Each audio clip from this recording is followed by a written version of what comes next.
Bom dia, boa tarde, boa noite, queridinhos. Tudo bem com vocês? Espero de coração que sim, tá?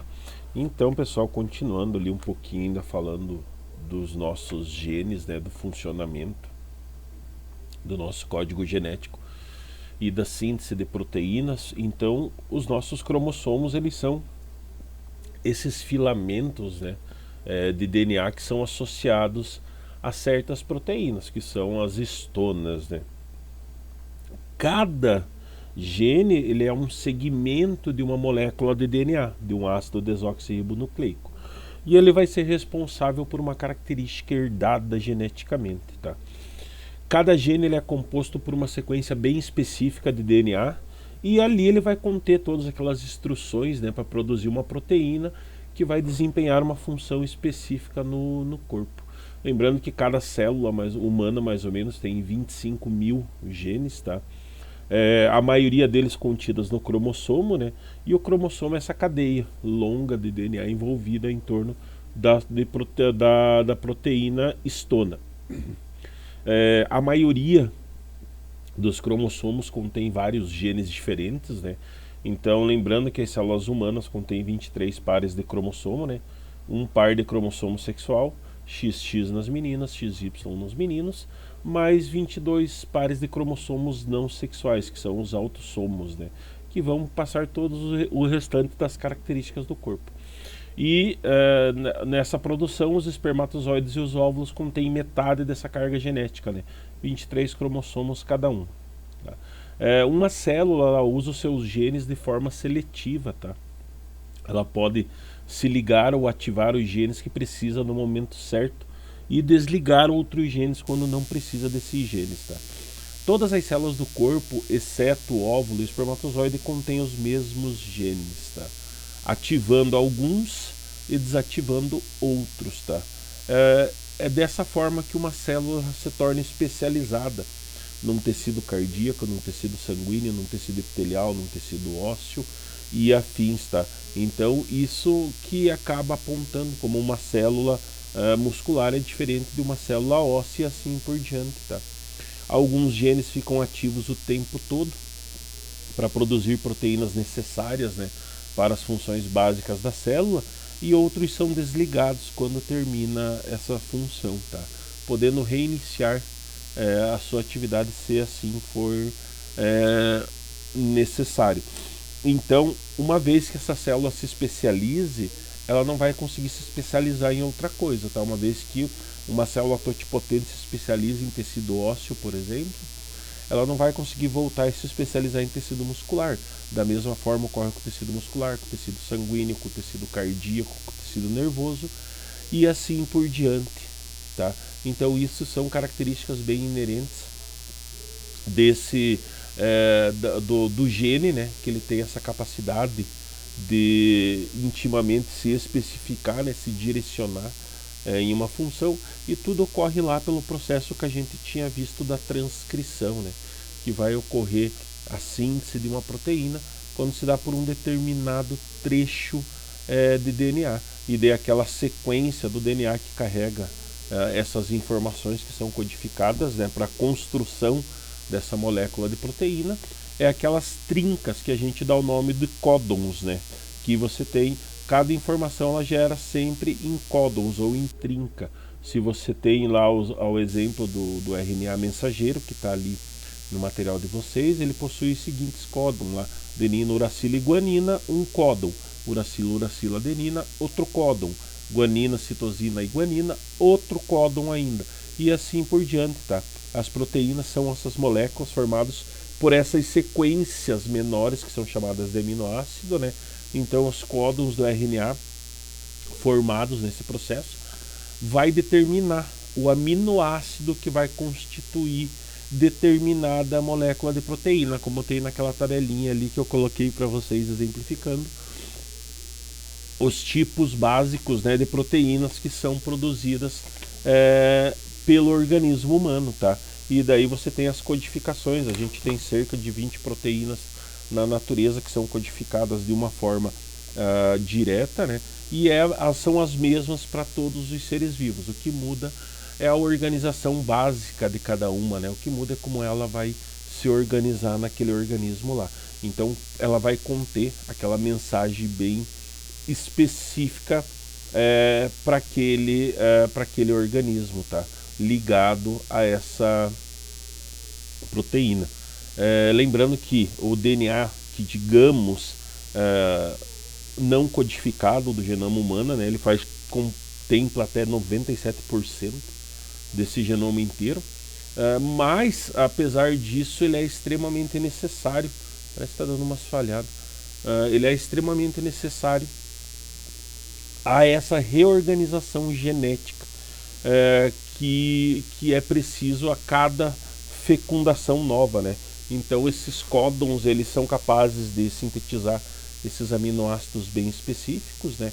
Então logo após essa síntese proteica ocorre lá no citoplasma da célula, onde o RNA mensageiro vai se formar, se acoplando com aquelas organelas, com os ribossomos, né?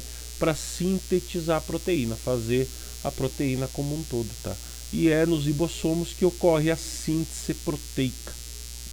E eles podem se encontrar livres no citoplasma ou ligados ao retículo endoplasmático rugoso, tá? Então aí entra em ação o nosso terceiro DNA, né, o RNA transportador. Lembra, o RNA mensageiro vai levar aquela informação lá para ser codificada. O RNA ribossômico vai se acoplar as organelas chamadas ribossomos, né, que são constituídas por RNA ribossômico, que vão se associar, né, associados às proteínas, vão produzir a proteína específica que está codificada lá nos códons do RNA mensageiro. Aí o RNA transportador vai, justamente o nome dele se remete a isso, né, levar os aminoácidos que estão soltos no citoplasma celular para serem constituintes das proteínas, tá? Então lá no RNA transportador tem uma trinca bem específica de base nitrogenada que é denominada de anticódon, tá? Por meio dessa trinca ocorre essa ligação temporária com o RNA mensageiro, tá? No ribossomo pelas bases complementares que são os códons. Então o anticódon se liga com o códon percursor, né? Com o códon que está no RNA mensageiro. O anticódon do RNA transportador, que está vindo transportando esses aminoácidos soltos no citoplasma celular, vai se ligar com o códon do RNA mensageiro, tá? Mais ou menos da mesma forma que ocorre a direção das ligações nas cadeias básicas do DNA, tá? E a partir daí ele vai fazer com que ocorra essa codificação da proteína. Então, como no caso a sequência do exemplo, né, que foi colocado ali, a gente tem ali as 3 primeiras bases, que são adenina, uracila e guanina. Ele vai acoplar-se a um RNA transportador, né, com a sequência complementar, uracila, adenina e citosina, e assim por diante, tá? Seguindo sempre a sequência dos RNAs, né? Lembrando que a timina no RNA dá lugar à uracila, né? Então a síntese proteica começa desse acoplamento com o ribossomo ao RNA mensageiro, e esse ribossomo também se acopla ao RNA transportador, cujo o anticódon acaba se ligando àquela molécula complementar, né? E permite que até 2 RNAs transportadores se acoplem ao mesmo tempo, tá? O ribossomo permite isso produzindo 2 proteínas ao mesmo tempo. Os aminoácidos que são transportados dentro dessas cadeias do RNA transportador, eles vão se unir por meio de ligação química, né? Que é aquela ligação peptídica, as pontes que são formadas entre os peptídeos, e o ribossomo que catalisa esse processo. Então ele se desloca sobre o RNA mensageiro, né? E o primeiro RNA transportador se desliga daquele conjunto ribossômico do RNA mensageiro. E os aminoácidos permanecem ligados, porque eles vão ficar ligados pelo ribossomo. E em seguida, essa nova molécula do RNA transportador se une, né, ao ribossomo, transportando mais um aminoácido que vai se juntar aos outros 2. E esse processo continua até que todos os códons de RNA mensageiro tenham sido percorridos, né, pelo ribossomo, tenha feito todo o mapeamento, produzindo uma molécula proteica nova. Tá?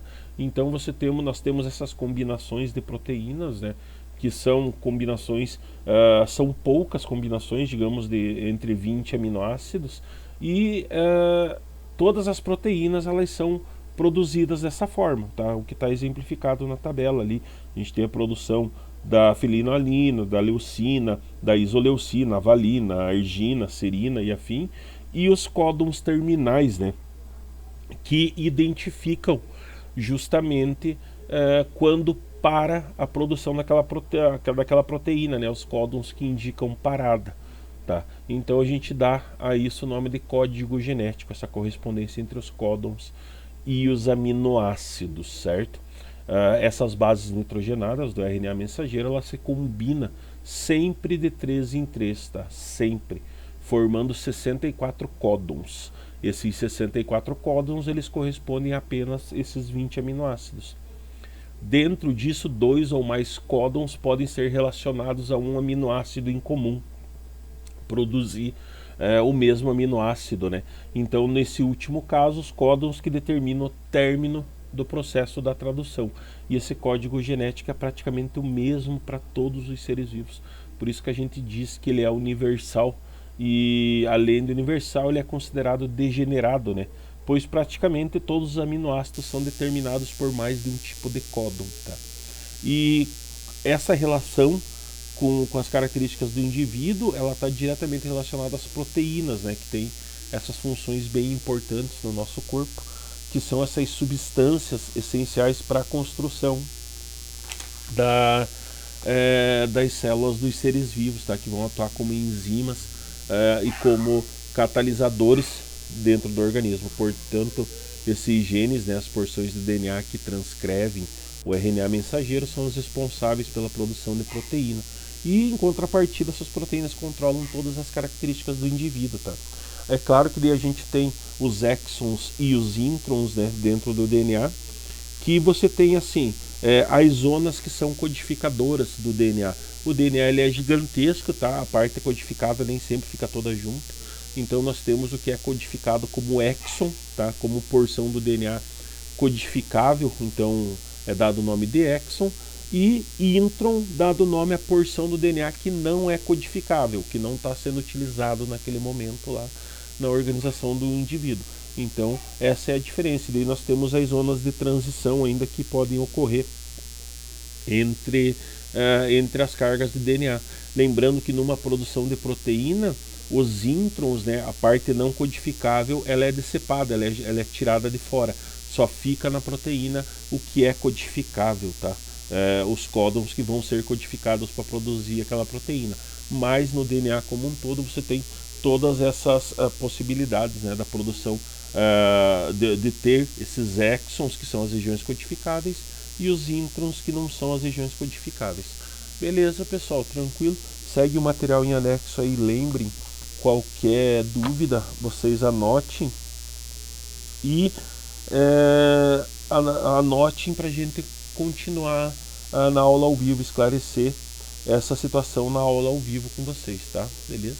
Um grande beijo, bom final de semana, se cuidem e até a próxima aula.